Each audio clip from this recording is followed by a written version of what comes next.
Everyone, welcome to my channel. मैं बालाजी मंत्रा। जैसा कि आप जानते हैं कि मैं आईएससी बोर्ड के एग्जाम्स आने वाले हैं और उसी में को लेकर मैंने ये series quick revision series start करी है, जिसमें 3 चैप्टर्स मैं ऑलरेडी क्लास 12th के अपलोड कर चुकी हूँ। ये मेरा 4th चैप्टर है इकोसिस्टम, जिसे मैं नूतन बायोलॉजी में से पढ़ा रही हूँ, क्योंकि मोस्ट ऑफ द स्कूल्स इसी को फॉलो करते हैं। तो हम इसको कोर्स देख लेते हैं कौन कौन सा सिलेबस में है हमारा।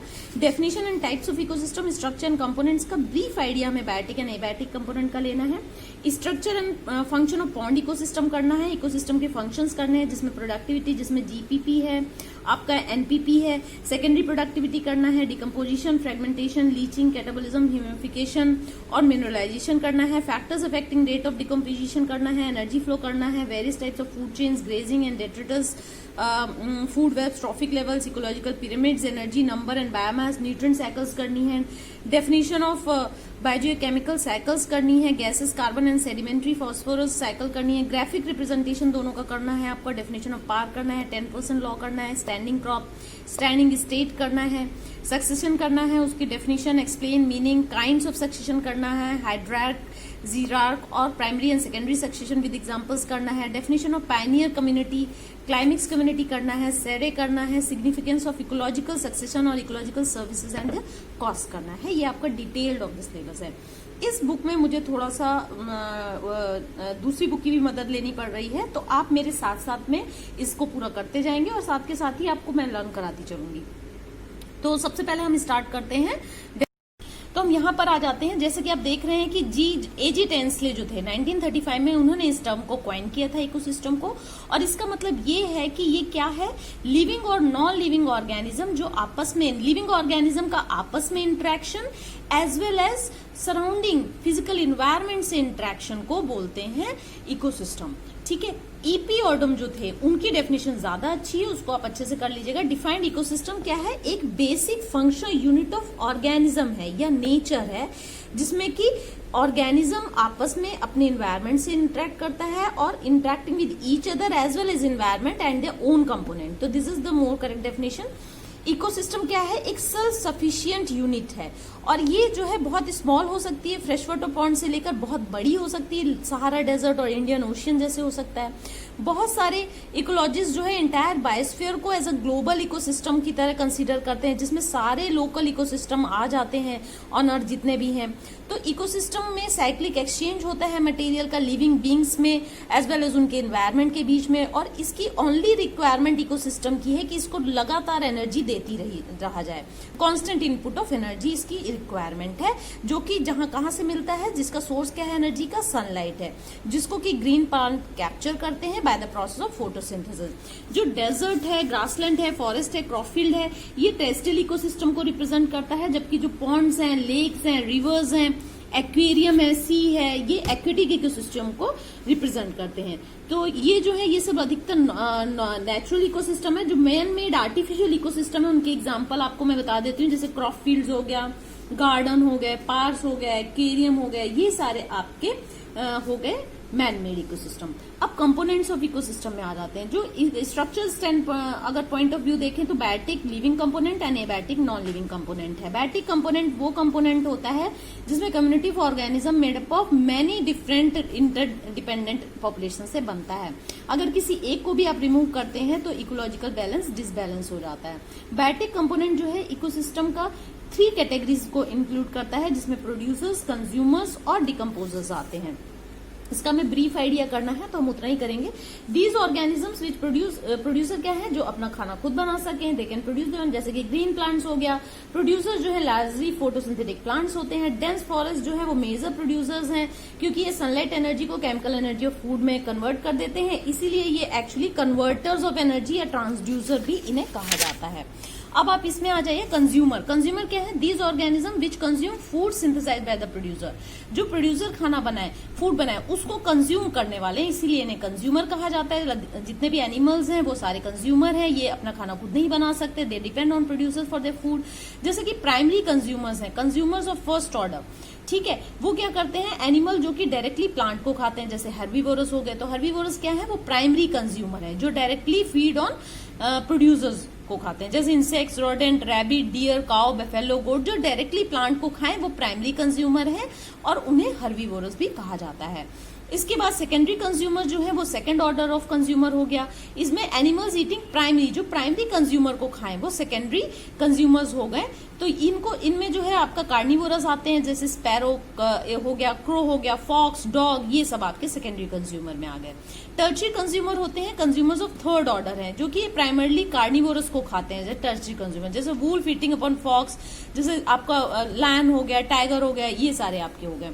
कुछ रिलेटेड टर्म्स हैं, इसको भी आप देख लेंगे। एबायोटिक फैक्टर्स क्या है? Non living element of the habitat है। बायोम जो है one of the world's major ecosystem, grassland, forest, desert, oceans, few example biome के हैं। Biotic factor living elements of habitat हो गया। कम्युनिटी क्या है? The total of all population of animal plant. एक पर्टिकुलर हैबिटेट, एक पर्टिकुलर एरिया में at given time में जितनी भी पॉपुलेशन तरह तरह के एनिमल्स और प्लांट्स की है उन सबको मिला के कम्युनिटी बोलते हैं। इकोलॉजी क्या है? The branch of biology that deals with relationship between organism और इन्वायरमेंट के रिलेशनशिप में को जो डील करती है वो इकोलॉजी हो गया। इन्वायरमेंट कोई भी ऐसी चीज जो ऑर्गेनिज्म को उसको इफेक्ट करे, चाहे वो फिजिकल एलिमेंट हो, चाहे बायोलॉजिकल हो या केमिकल हो, उसे इन्वायरमेंट बोलते हैं। हैबिटेट क्या है? The place where the organism lives. Niche क्या है? Role of organism. जैसे ये प्लेस है, ये रोल है, ये काम है कि ऑर्गेनिज्म कम्युनिटी में क्या काम करता है। ठीक है। पॉपुलेशन क्या है? A group of organism all of the same species living together in particular habitat में। एक ही टाइप की स्पीशीज पर्टिकुलर जगह में पर्टिकुलर टाइम पे जो रहती हैं उनको पॉपुलेशन बोलते हैं। क्वाटरनरी जो कंज्यूमर्स हैं वो टॉप कंज्यूमर्स होते हैं and the carnivores are not killed by rarely, और किल्ड नहीं, किसी और कोई और एनिमल इनको नहीं खा पाता अधिकतर, इन्हें क्वाटरनरी कंज्यूमर बोलते हैं। जैसे लैयन, टाइगर्स, वल्चर्स हो गए, ये सारे क्वाटरनरी कंज्यूमर्स हो गए। डिकम्पोजर्स में आ जाए। डिकम्पोजर्स क्या है? जो भी मटेरियल जो प्रोड्यूसर और कंज्यूमर जो है अपनी बॉडी में रखते हैं, इफ द मटेरियल, तो क्या होगा, नॉट, अगर एनवायरमेंट में रिटर्न नहीं होगा, डेथ के बाद साइक्लिंग ऑफ मटेरियल नहीं होगा, तो अर्थ जो है वो full of dead organic matter से भर जाएगी।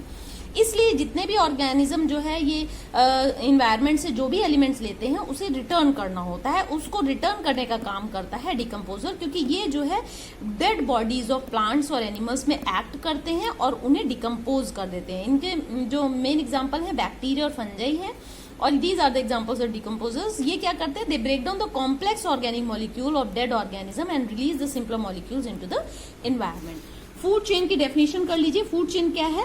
Fate of individual organism ecosystem में क्या है? The sequence of living organism in an ecosystem in which one organism consumes another organism to transfer food energy। Food energy को transfer करने के लिए जब एक ऑर्गेनिज्म दूसरे ऑर्गेनिज्म को कंज्यूम करता है तो उस सीक्वेंस को बोलते हैं फूड चेन।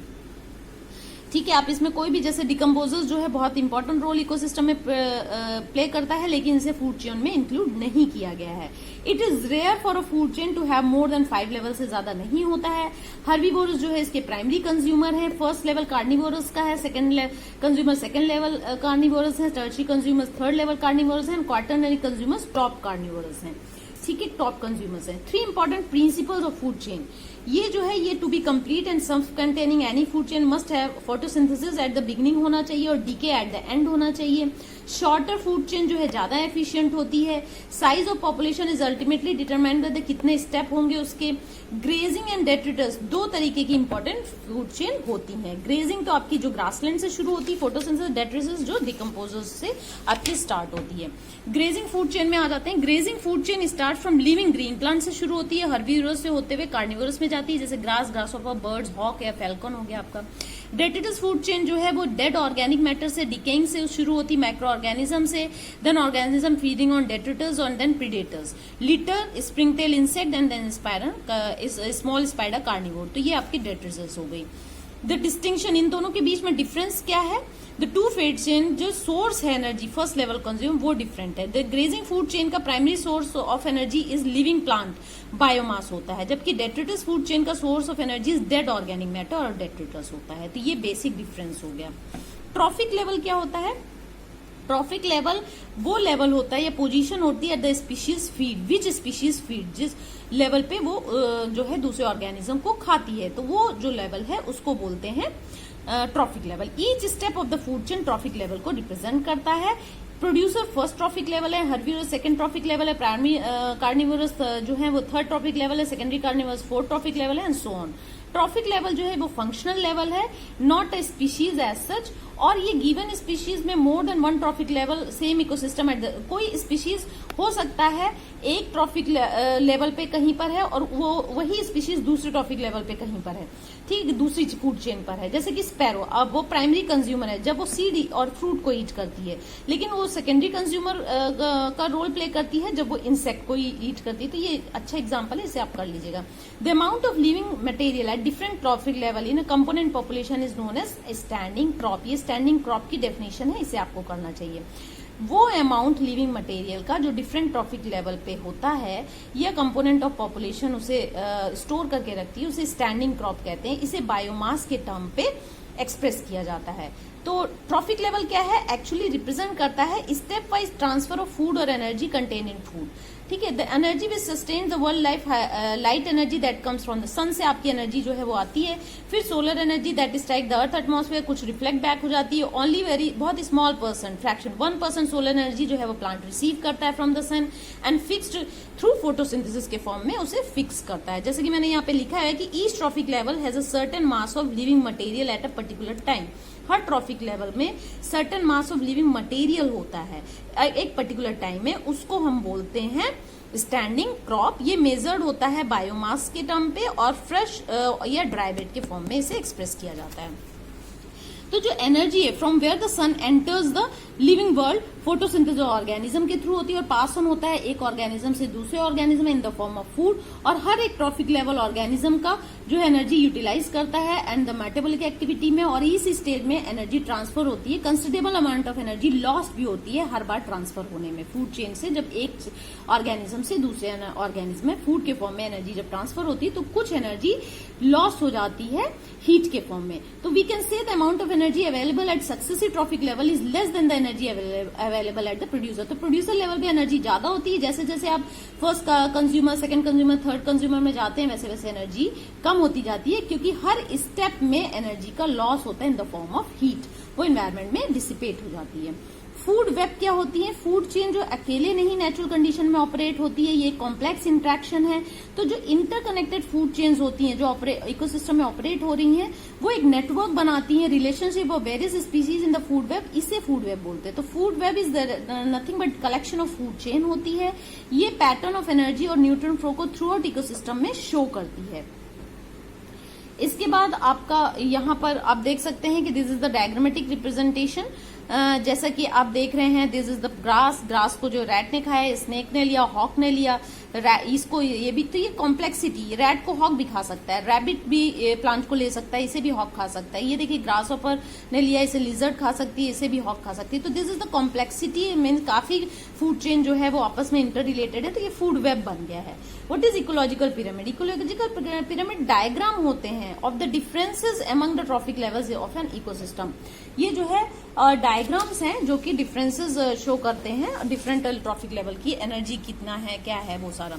इसका बेस ब्रॉड होता है, एपेक्स जो है वो नैरो होता है, shape of pyramid. The ecological pyramid क्या है? डायग्रामेटिक रिप्रेजेंटेशन है जो कि शो करते हैं relationship between biomass, number of energy, content eight different trophic levels. तो ये तीन तरीके के होते हैं, biomass, number and energy. Pyramid of mass and pyramid of energy और पिरामिड ऑफ नंबर, ये तीन तरीके के होते हैं। पिरामिड ऑफ बायोमास और नंबर तो अपराइट और इन्वर्टेड हो सकता है depending upon the nature of food chain, कैसी है पर्टिकुलर इकोसिस्टम में। लेकिन पिरामिड ऑफ एनर्जी हमेशा अपराइट होती है, यानी इसका जो पिरामिड होता है वो हमेशा इस शेप का होता है। पिरामिड ऑफ एनर्जी में आ जाए, पहला पिरामिड है, pyramid of energy shows the rate of energy flow and productivity at successive trophic level. जैसे कि आपका प्रोड्यूसर में सबसे ज्यादा एनर्जी है, फिर वो जो है ट्रांसफर करेंगे प्राइमरी कंज्यूमर यानी herbivorous, carnivorous and top carnivorous. तो इकोसिस्टम में producer trap the radiant energy of sun and convert into chemical energy. Trapped energy flows in the food chain producer to top consumer, decreasing at trophic successive trophic level. तो new chemical energy is not added in food chain after the producer level. आप नई food energy नहीं उसमें add कर सकते, और जैसे जैसे आप सक्सेसिव ट्रॉफिक लेवल में जाएंगे एनर्जी डिक्रीज होती जाएगी और कुछ एनर्जी जो है लॉस्ट हो जाती है। The upright unit is invariably formed in every case, यानी हमेशा हमेशा पिरामिड ऑफ एनर्जी अपराइट ही होता है। अपराइट मतलब ये सीधा कोनिकल ऊपर, ब्रॉड जो है बेस होगा और जो इसका एपेक्स होगा वो नैरो होगा, इस तरीके का। जो पिरामिड ऑफ नंबर होते हैं, it shows the relationship between the producer and consumer of successive trophic level in the terms of their number के फॉर्म में। जैसे कि ग्रासलैंड इकोसिस्टम हुआ, जिसमें कि क्या है आपका प्रोड्यूसर, तो जो ये पिरामिड ऑफ नंबर है, it shows the relationship between the producers and consumers successive trophic levels in terms of their number में शो करता है। और ये अपराइट या इन्वर्टेड दोनों हो सकता है। ये देखिए मैं दिखाती हूँ आपको, ये अपराइट है जिसमें ब्रॉड बेस है, और ये जो है इन्वर्टेड आपको उल्टा दिख रहा है, दिस इज इन्वर्टेड। ठीक है, तो यहाँ पर हम लोग आ जाते हैं। तो पिरामिड ऑफ नंबर में आपका जैसे कि अगर ग्रासलैंड इकोसिस्टम देखें तो जनरली प्रोड्यूसर्स मेनली ग्रासेस होती हैं, वो ज्यादा ग्रासेस का नंबर ज्यादा होता है। फिर हर्बीवोर्स रैबिट हो गए, वो थोड़े ग्रासेस से कम होंगे, प्रोड्यूसर्स से कम होंगे। कार्निवोर्स स्नेक वो रैबिट वगैरह से कम होंगे, स्टिल लेस। और इस तरीके से टॉप कंज्यूमर हॉक वगैरह सबसे कम नंबर में होंगे। तो ये कैसा बन रहा है आपका, ये आपका बन रहा है अपराइट बन रहा है। ठीक है, इसी तरीके से similarly pond ecosystem is also upright. Pond ecosystem भी आपका अपराइट ही होगा। जैसे कि प्रोड्यूसर्स में आपके ये सारे एल्गी और फिलामेंटस आपके ये सब आ गए, और इसके बाद आपका प्राइमरी कंज्यूमर्स ये छोटी छोटी फिशेज आ गई, फिर उससे बड़ी फिश आ गई, फिर टॉप कार्निवल टर्शरी कंज्यूमर में आपका बड़ी फिश शार्क वगैरह आ गई। तो ये इस तरीके से हो गया, नंबर कम होते चले गए। लेकिन जैसे कि similarly in pond ecosystem also upright is formed where the producers are mainly producers. Pond ecosystem में हमेशा सी हो, ओशियन हो, पॉन्ड हो, कोई भी वाटर एक्वेटिक हो, उसकी बिगनिंग कहाँ से शुरू होती है, फाइटोप्लैंक्टन से होती है, जो कि माइक्रो ऑर्गेनिजम्स होते हैं, बैक्टीरिया, ग्रीन बैक्टीरिया होते हैं, जो कि फोटोसिंथेसिस करके फूड अपना बना लेते हैं। इन forest ecosystem pyramid of number जो है डिफरेंट शेप का होता है। फॉरेस्ट इकोसिस्टम में ये डिफरेंट शेप का होता है, क्योंकि इसमें जो प्रोड्यूसर्स होते हैं which are mainly large size tree हो गया, एक ही ट्री का अगर आप कंसीडर करें, from the base of the pyramid आपने एक ट्री दिया देखा, फिर हर्बीवोर्स एलिफेंट डियर उससे ट्री से थोड़े ज्यादा हैं। Subsequent gradual decrease in number at successive level of consumer से देखें तो वो उससे थोड़े कम होंगे, दस मेकिंग पिरामिड अपराइट हो जाता है। In a parasitic food chain pyramid is always inverted होती पिरामिड। ये जो पैरासिटिक फूड चेन है ये तो हमेशा ही आपकी इन्वर्टेड होती है। देखिए यहाँ पे ये जो देखिए डिकम्पोजर्स, जिसमें कि बैक्टीरिया, एक्टिनोमाइसिड्स, हाइपर पैरासाइट्स हो गए, लाइज और बग्स उससे कुछ कम होंगे नंबर में, फ्रूट ईटिंग बर्ड्स उससे कम होंगी, और प्रोड्यूसर्स ये कम होंगे। तो ये आपका ये क्या है, number D, parasitic food chain always inverted हो गई। ये देखिए आपका फॉरेस्ट इकोसिस्टम है, इसमें ग्रासेस ज्यादा हैं, फिर उससे प्राइमरी कंज्यूमर थोड़े उससे नंबर में कम होंगे, फिर उससे ये कम होंगे, फिर उससे ये कम होंगे। तो ये आपकी अपराइट हो गया। इसके बाद ग्रासलैंड इकोसिस्टम नंबर बी है, जो कि आपने देखा। इसके बाद नंबर सी जो है आपका फॉरेस्ट इकोसिस्टम हो गया, जैसे कि ट्री हो गया, उससे थोड़े ज्यादा नंबर ये, तो ये कुछ इस टाइप से होगा। इसे भी आप फॉरेस्ट को भी आप इन्वर्टेड ही मान के चलेंगे, ठीक है, क्योंकि यहाँ पे ये कम है और उसके बाद थोड़ा सा बढ़ रहा है। हालांकि ये ऊपर भी कम हो रहा है, लेकिन ये कुछ इस टाइप का होगा, सेमी टाइप का होगा।